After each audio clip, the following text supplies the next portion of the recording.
got passed. Because I don't even know if they're UEC businesses, how long they were, profits, loss statements, what the money is going to be used for, how it's going to be used, and listening to one applicant, the second applicant. The first one sounded like he's been around a long time, he's done business, he's a UEC program. The second one's never had a business. And from what I understand from her testimony to the UEC, was not only did she doesn't seem like she has any experience in the wine business or food business, and she did state that even though she didn't have any, she said she's going to hire a manager, 2 bartenders, and of 7 people that are going to work there. And at the same time, she's talking about how if we don't give her the $62,700, she can't open up because she doesn't have the money to do it.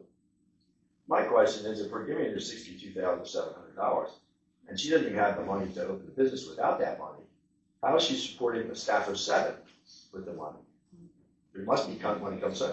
And the problem with the thing too, my other question is, in that business was a wine tasting place, and it failed. We have another wine place that was down by the Mill Street. It failed. You're over your time. But you don't want to hear anymore? We appreciate you. Thank you. You don't want to hear? We appreciate you. Thank you. I think you should table that motion to go for the money and let the residents speak and hear what happens. You take enough time from everybody. I understand that. This is the disrespect we get. No, it's not. Because I gave you extra time. And you're talking about the same things over and over. Appreciate your time. Anyone else in that room? The next row behind him.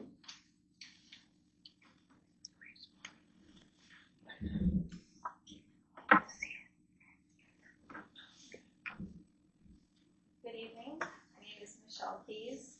I do not live in this area, but I was going to open an establishment on 25 High Street. My business is called the Unconventional Coffee House. It is a coffee house that brings mental health to veterans. I am no longer opening. That has nothing to do with my business or my mission. It has to do with the issues I had with the county as well as the landlord. May I bring something to your attention?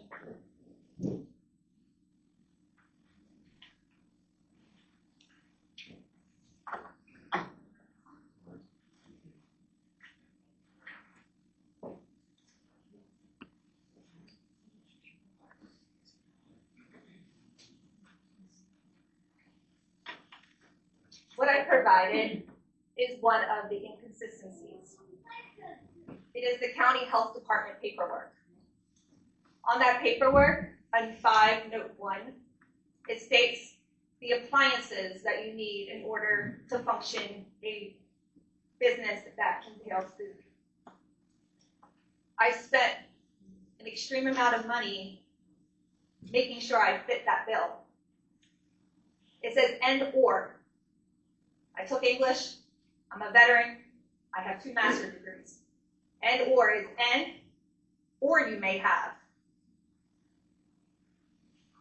The health department made me buy both, a dishwasher and a 3-compartment sink. You have to go through the health department before you can come to the township. So I gave my layout for my business to the health department. I finally got approval, just to be told that my plumbing did not meet code after I purchased additional things because the health department required me to. From 2022 until 2024 is how long it took PSE&G and this county, the township, to come to an agreement on the business's electrical system because it was out of date. And there was back and forth about whether they could go through the sidewalk.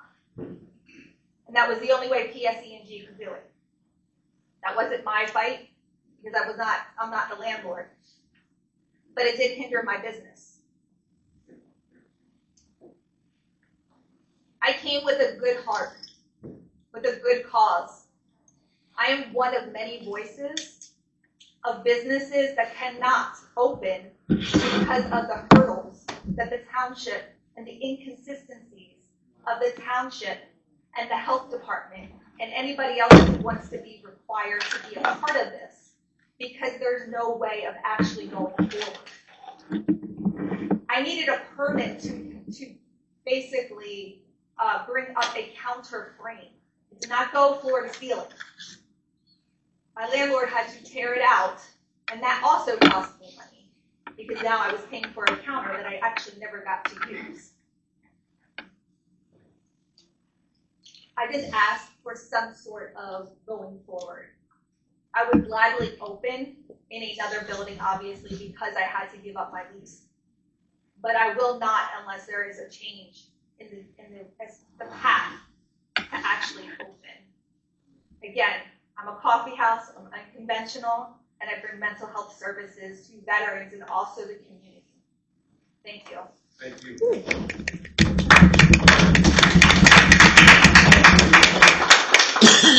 I have to use all the mental health again. Anyone else in that row? The same row? All right, next row. Anyone else?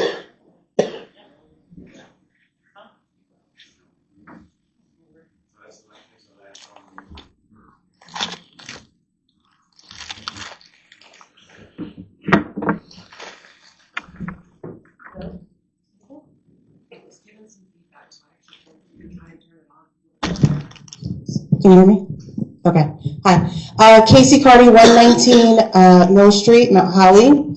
I have a couple questions. So the first question is, just thinking about the number of fires that we've had over the last couple of weeks, I want to know what does council plan to do to ensure that we're, number one, doing proper inspections and doing them consistently?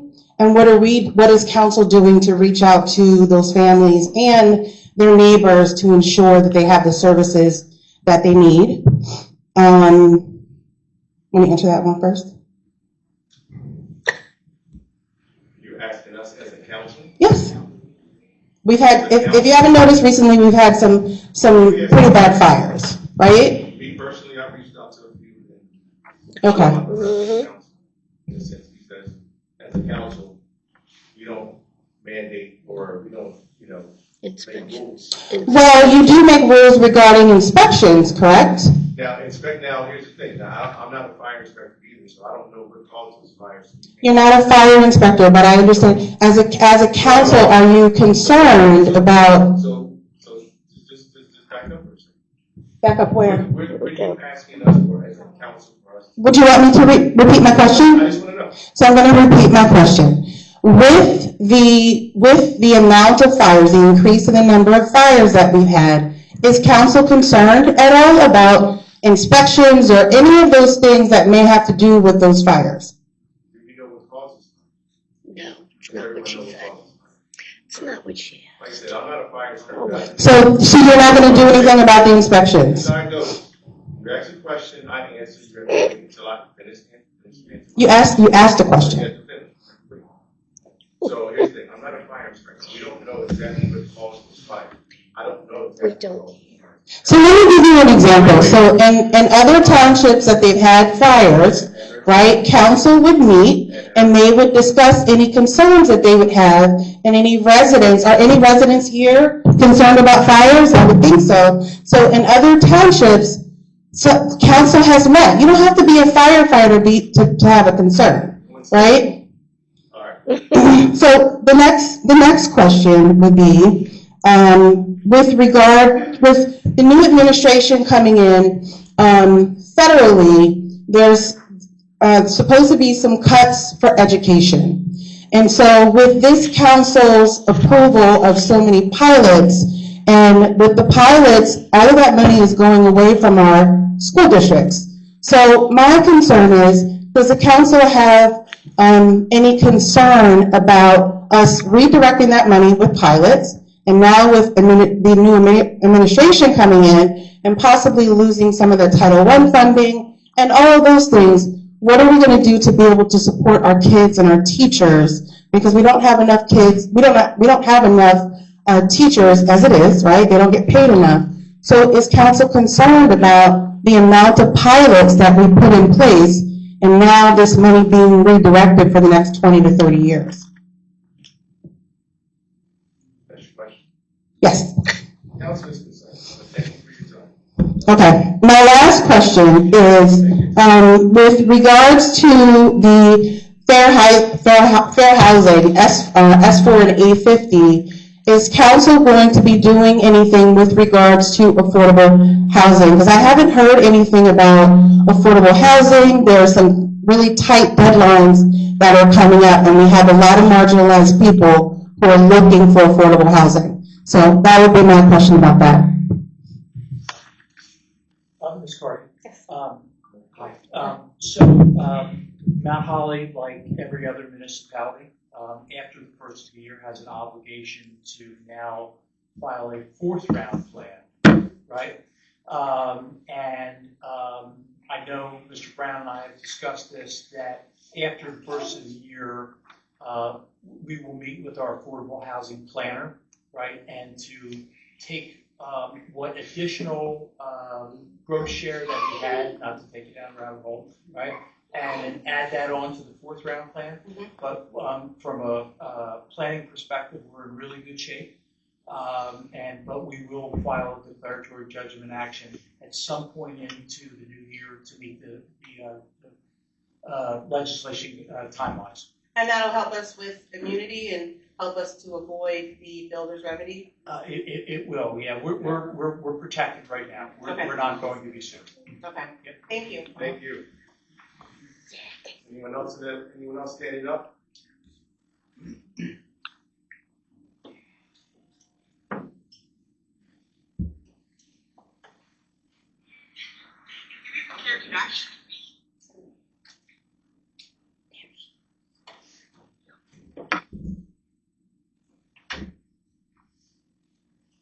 Happy Monday. Can everybody hear me? No. Well, Switch on top. okay. Happy Monday. Maureen Taylor Ford, 117 Branch Street. Couple of things I want to follow up on. I attended the New Jersey League of Municipalities. This is my second year attending, my husband and myself. So everyone in the audience understands the New Jersey League of Municipalities is an annual function that happens in Atlantic City every single year. Okay, your township dollar. Yes. Sure. Roger that. New Jersey League of Municipalities allows civilians to attend. I attended 2 years in a row civilian. My husband and myself were military. Our township pays, which I don't know if our township pays, for talking to other people, townships pay for their township employees to attend these functions. My question is, I saw you, Mr. Mayor, I saw Sean Kennedy, I saw Jimmy Jones, I saw a couple of people there. My question is, I'm listening and talking to other people there and how they are all getting together with their respective council members and chatting and looking for what's going to be better for their township. Do our township people do this? Do we get together and meet at the end of these functions to sit down and figure out what we're going to do better for our town, or are we just all going on our own accord? That's my concern. I have a lot of information that I've learned here. I have typed it up and I will pass it out to the audience. My other thing is, specifically for Councilman Brown. Mr. Brown, you know what? I respect you. I have never disrespected you, okay? Never. And this last time, this veterans function, I told my husband, he asked me not to say anything, but I'm going to say it, okay? Because you know what? I'm a United States sailor, and I'm an Afghanistan war veteran, okay? And I jumped out of my bed every 15 minutes to sit there and have you disrespect my husband and me on Veterans Day. You didn't even have the decency to shake my husband's hand. I understand your position on women, okay? But my husband's hand, okay? Excuse me, okay? Mr. Banks and Mr. Jones, we have had many functions in this building and over there where you and I, all three of us, have been very heated. And every single time the both of you see me in town, you shake my hand, you shake my husband's hand. Now, whether we got going on in this building, you still give me that respect out there. And I don't get that respect from the eldest person on this council, the eldest person, who's going to be the second eldest person elected again if the 43% of your vote wins, because you're all right under the 16% mark, okay? I'm not even going to go there. I told my husband I wasn't, but I'm going to say it, okay? You're wrong. No one disrespects you, Mr. Brown. Nobody. but you constantly disrespect people. You moved away from Tara Kim and Mr. Jones when they went to present that wreath. You stepped back and you stood next to your son, okay? Neither one of you, okay? Everyone in this room, but the two of you in accord, always. Disrespect. And I never disrespect you, Mr. Brown, never, okay? And I needed to tell you that. Yes, Mr. Brown. Moving along, since everyone else got a couple seconds more, okay? Yeah, you can give me, that's fine. Again, I don't know if congratulations is in order, being you won with 43% of the vote, but just so you know, Mayor Banks, it's been 2 years now that I've been a thorn in this township, coming back and forth. I almost crawled in here dying 2 years ago, okay? And as I'm getting stronger, I'm becoming a splinter now with the same situations over and over and over again. So moving forward from what I learned at the Open Public Meeting Act, okay? There's a recall. It is, I believe, New Jersey Statute 40-81 Tax 6, okay? And it allows the voters to recall the election petition if we are in discord, okay? So you guys, I believe in second chances. I do. 100% believe in second chances, okay?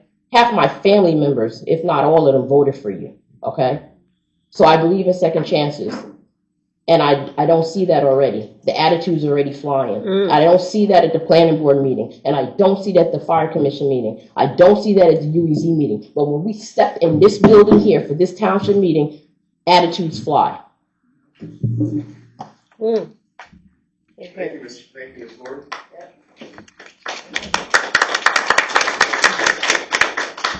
Anyone else that's standing up in the back?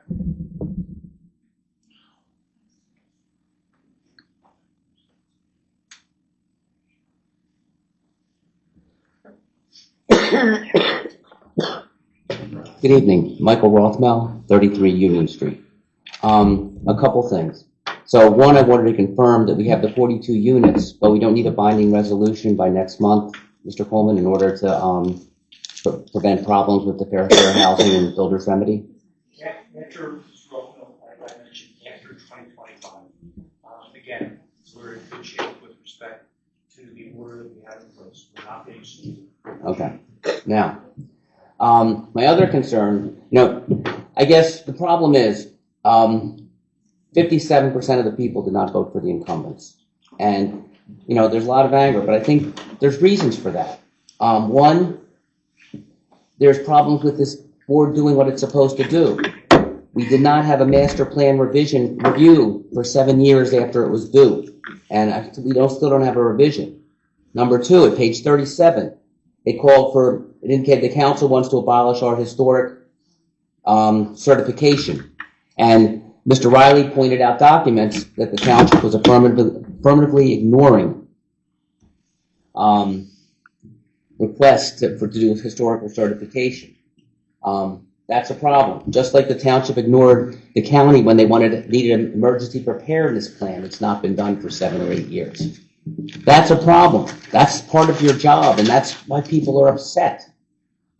There's zero code enforcement in this town. When I walk my dog, there's at least 2 buildings with holes in the roofs. One behind Broad Street in the garage, and the pink building at Garden Street. Not only has a hole in the middle, but the entire back porch is collapsing. It amazes me that the only code enforcement that occurs is moss on Miss Astor's mother's home. Yet when roofs are falling apart, there's not. It seems political, and it's not good. You guys should have a full-time housing inspector. You should have a full-time office, work 40 hours a week, not 30. But again, code enforcement in this township is atrocious, and that's another reason people are upset. People are upset because the township letterhead, the president and vice president of Main Street Mount Holly were libeled early this year. And that's a problem. People are concerned about that. Hardworking volunteers get libeled. And also, to piggyback on what Ms. Ford said, I'm sorry that Mr. Brown disrespected Mr. and Mrs. Ford. But I think it was worse because he disrespected our veterans, and he allowed his disdain for Miss Astor and Miss Burkus to overcome him so much that he disrespected our veterans by refusing to walk with them when they were laying the wreath at the Veterans Memorial. I think the conduct was petty and unbecoming a councilman. And that's worse, I think, than disrespecting individuals by disrespecting those who gave their lives for our country. And that's a concern. Also, the other thing I would like to do is echoing this board. There is a recall process, and if the problems of the township continue, I don't doubt that the 57% out there have the resources and legal help to facilitate that process. So we have 50 days before 1 year to start the petitions, and then we have the petitions. So thank you.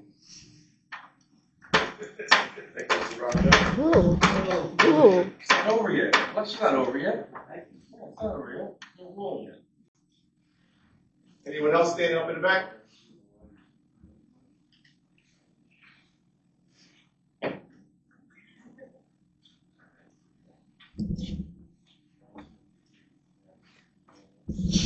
Hello, good evening, everyone. My name is Dr. Jennifer Musio. I live at 9 Manor Terrace. I have a couple of different comments and then a question that's connected to the resolutions that are coming up. So the first thing I wanted to mention is just as a reaction to the election, what I noticed in town on the day of the election. There's a saying, play silly games, win silly prizes. And what I observed was video of bullying and making a mockery of the whole process of voting in democracy. Kool-Aid mans on corner streets. It was disgusting. And frankly, I can share with you that I teach about civic engagement at a higher education institution. I've used Mount Holly as a case study example because it's far away from where my students are, so they're not connected. They can't vote here, for instance. It's not swaying them in any particular way. But I use it as a case study to talk about local politics and why I want students to actually be involved in local politics. 18 to 22-year-olds, I want them to actually delve into their communities. Can you imagine the example it set for them to see this kind of video? It was disgusting. Pardon me? Various videos of lines out the door. We were talking about voter suppression. We were talking about the Kool-Aid man dancing around on a street corner. Excuse me. Secondarily, I'm going to move on. So closing the loop. Okay, so we have this phrase called closing the loop. And what I noticed when I went to the planning board meeting last, whenever it was, a couple weeks ago, was our resident Audrey Winsinger asked a question about one of the plant properties. And she asked a question about who, I don't remember the exact wording, but basically, she was trying to find information about confirmation of a closed CO, and she said that when she went to the township office, she asked in one office and they couldn't tell her, and then she went to another office and they couldn't tell her how this whole CO was cleared. And so I guess this cycles back to another thing that happened at the planning board meeting where there was a debate on a property. It was an application to turn a semi into a duplex. And Mayor Banks, you were there, you were at the back of the room, so you heard this. Ultimately, it was denied, but I think this speaks again to the concern that Ms. Carty brought up around how is the township actually making sure that building codes are being upheld, that buildings are safe, that they have a fire plan. I think one of the things that was integral to why the duplex was not turned into, or the semi, pardon me, was not turned into a duplex is because they didn't seem to have a fire plan. And a resident spoke about how they lived on the other side of the duplex and they were concerned that there wasn't a firewall plan. So that's called closing the loop, and I think it's something that the township has to be more proactive about. I see that's my time, so I'll leave it there.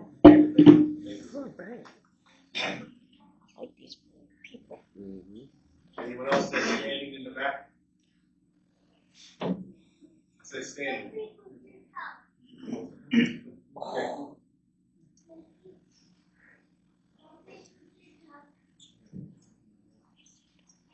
My name is Edwin Johnson, 33 West Monroe Street, Maui. What's your name again, sir? I'm sorry. Edwin Johnson, 33 West Monroe Street, Maui. here, it's been 5 months, 51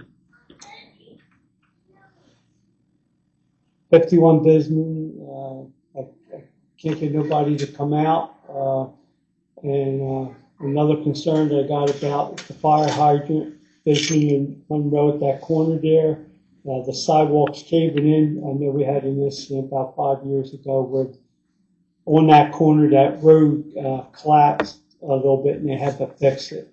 And I haven't heard anything about 46, the junkyard next door to me, and what we're going to do about this driveway next door. This has been 5 years. I've been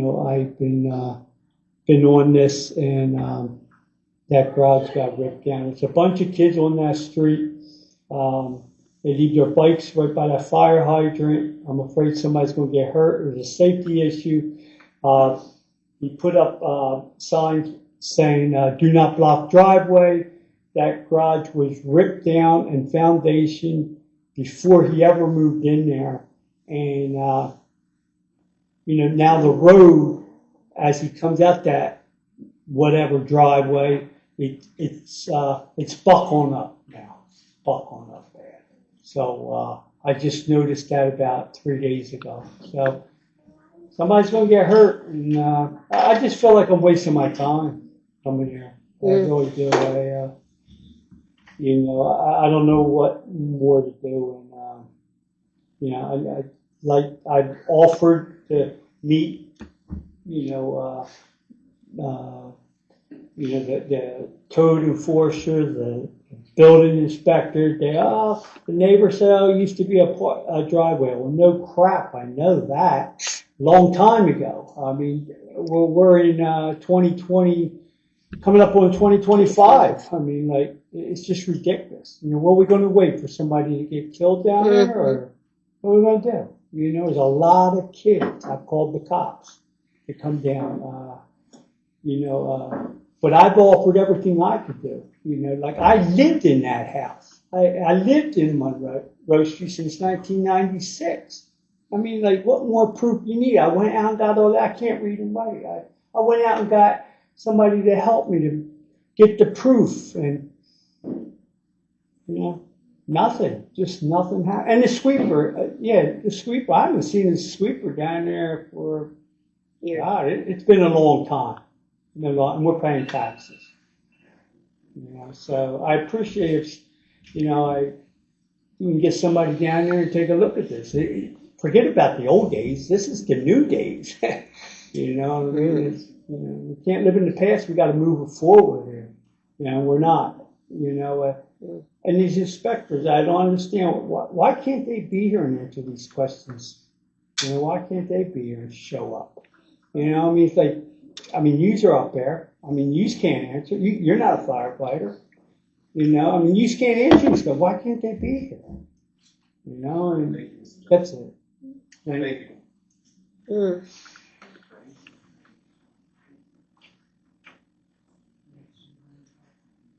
Anyone else standing in the back row?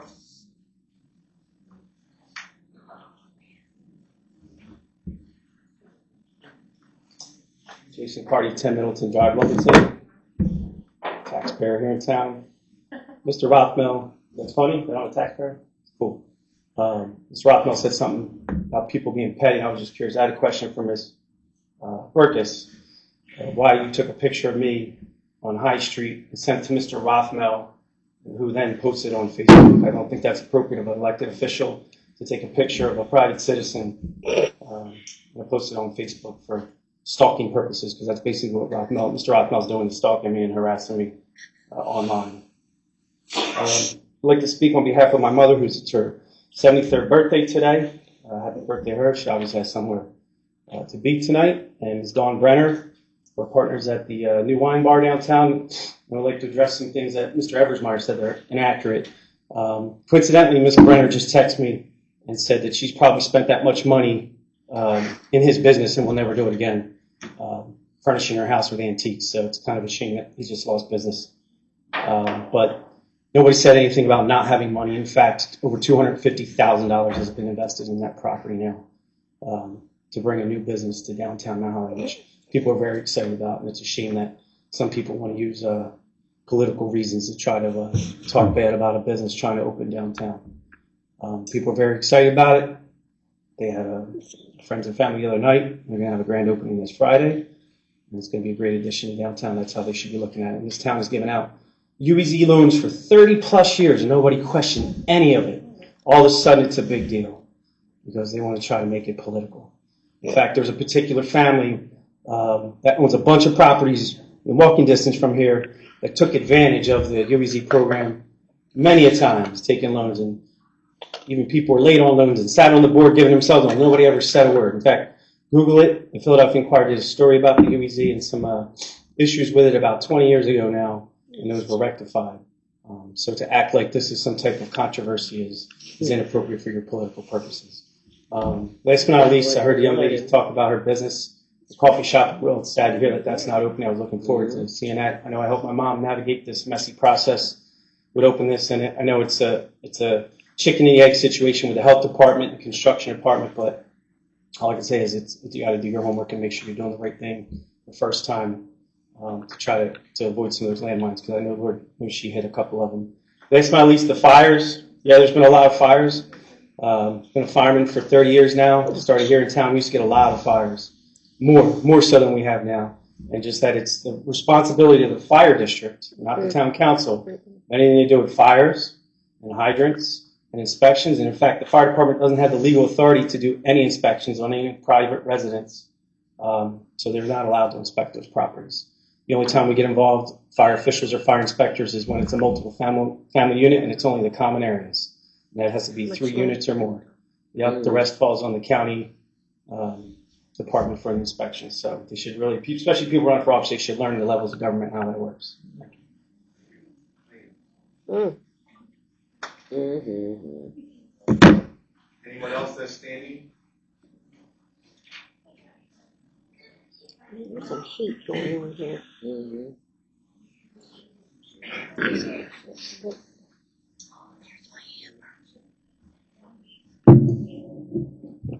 Hi, Amber Kopervas, 100 Madison Avenue. I have a couple of easy questions first, I think. Just out of curiosity, with the UEZ funding in 2024-121, can supplies include the purchase of alcohol? Are these more generic supplies or?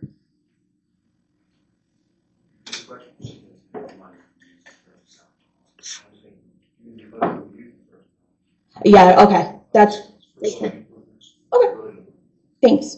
And then I do want to point out that in October, I had a deer hit on my street while I was out front putting up Halloween decorations, actually. And it is nearly impossible to find the township's non-emergency number. I was trying to call the police because the deer was injured in the middle of the road. And it took me quite a while trying to find it on our website. You know, I was trying to not call 911. I know that often our police force is short-staffed. You know, I'm not trying to call 911, but somebody had to come out. And the amount of time that I had to spend looking for this just non-emergency number is goofy. So I don't know if that's an oversight or when the website changed that got lost somewhere, but it was pretty challenging. Which kind of ties into a couple of other comments that I'd like to just reiterate about communication and accessibility of information. I have been to the last few planning board meetings, including the one with the master plan, where some key figures in our town were absent, which is concerning since that's the direction the town's going to go for the next 10 years. But especially with things like traffic accidents, we've seen a lot of them lately. And just that things that could be available online in the year of 2024 are instead held in the township office that is inaccessible to most people with full-time jobs. I also received a certified letter regarding the project at Virtua with the environmental study. And again, the letter states that I have to go to town to see where it is on file. And I just, you know, it's not 1924, it's 2024. Like, we can upload PDFs. And if it's an issue of funding or staffing or whatever, like you see like standing room only meetings month after month, like we want to know what's going on. I'm just like not even going to really be able to make a comment on if I do have any concerns because I couldn't get to the town to see this environmental plan, in the 15 calendar days that I had because I go to work. So just accessibility of information, please. And since that's been raised every month that I've been coming here, I'll just move on from that. I would also just like to reiterate and concur with Ms. Carty's concerns about the pilots. As a public educator, we're all seeing how difficult it is to hire and retain quality teaching staff and educators, everyone from administration, teachers, paraprofessionals, school staff across the board. It is hard because it is a hard job and it is underpaid and underfunded. And kids' needs are not lessening since the COVID pandemic and with everything going on in the world. And so I also have some pretty serious concerns with how many pilots the town has given out, coinciding with that we're the county seat, which great, and we have no control over that, but we're the county seat, we have the hospital, and now we're giving out these pilots where $0 go to our schools, and I don't know that there's much more that's like more important than that. And when we see that the school district had difficulty settling the contract with the teachers, which I can tell you as a teacher feels so demoralizing and disrespectful that you're showing up to your job every single day caring for other people's children, and that's what we signed on to do, and I love it.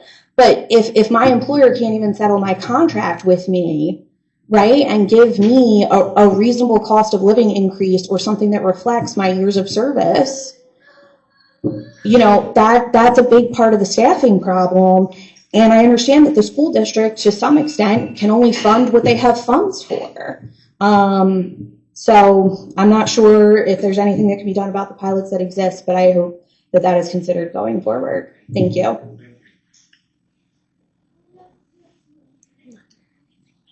see one more person standing in the back.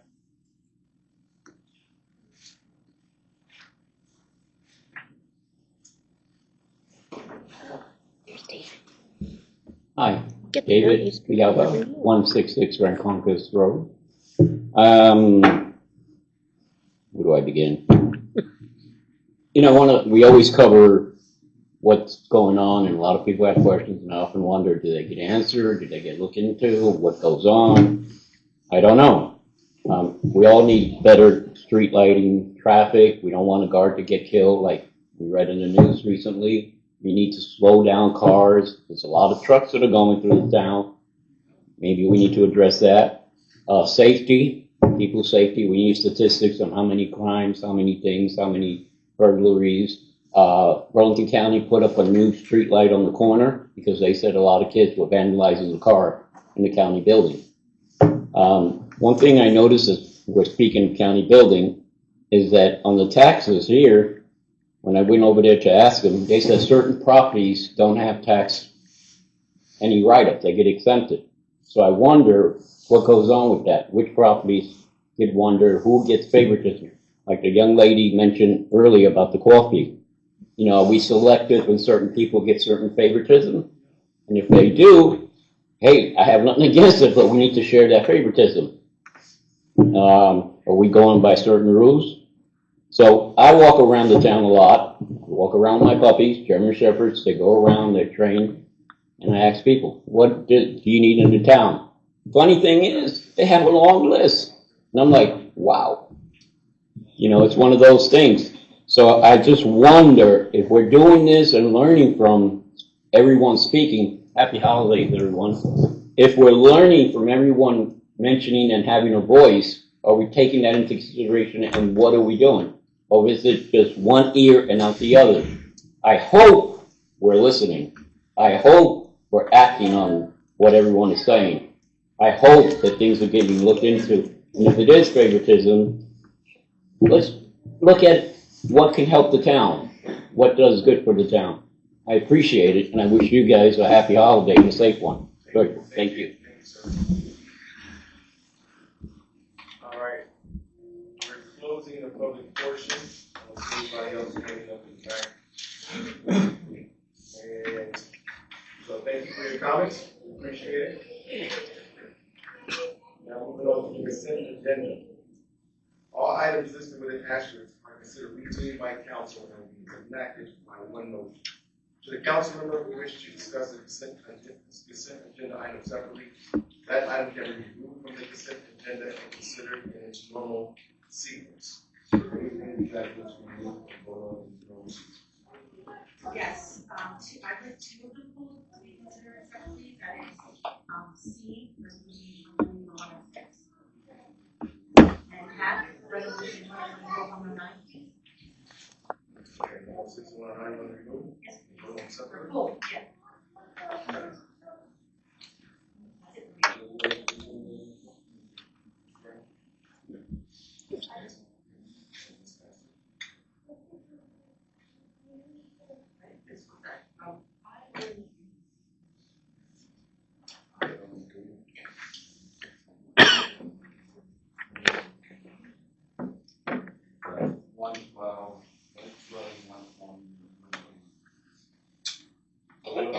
Want to pull 106, 109, 112, 120, and 121, and vote on those separately.